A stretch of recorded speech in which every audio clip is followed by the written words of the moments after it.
Welcome to Stanley, Scuba, Sailing, and Adventures. Thanks for dropping by. Don't forget to hit that subscribe button. Bareboat Sailing Charter, Southern Belize, Part 3, 2nd of March, 2020. Morning, March 2nd.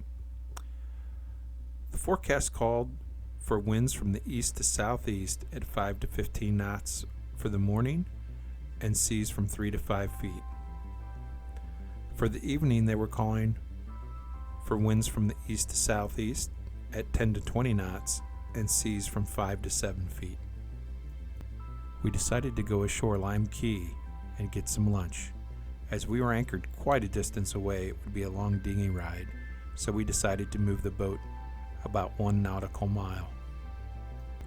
It would end up taking us an hour and a half to move the boat, as I forgot to tell Michael when he pulled the anchor up using the windlass not to pull it up all the way in, and the anchor locked and jammed, and it took us a little while to get it undone.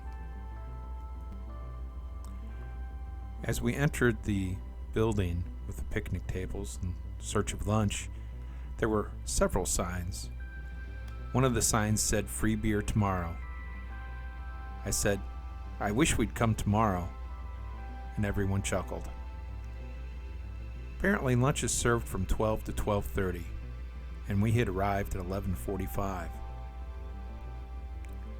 The woman running the place didn't seem overly happy that we had asked for lunch before the prescribed time.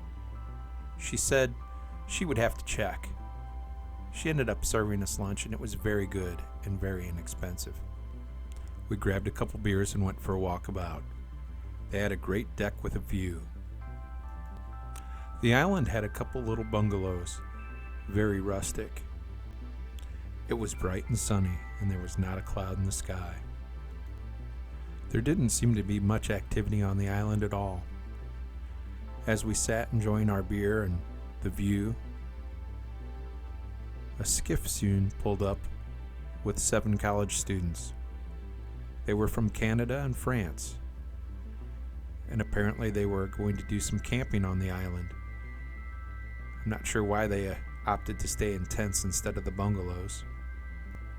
We walked to the other side of the island and waded through a small pool to look at where the water breaks at the edge of the barrier reef. It was very beautiful, and we spent a bit of time just enjoying the view. Eventually, we made our way back to the dinghy and back to the boat, and then moved it to Hunting Key again.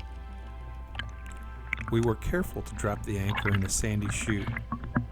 After we'd let out the rode and drifted back, we decided to get in the water and have a snorkel, and also check for any possible hazards nearby.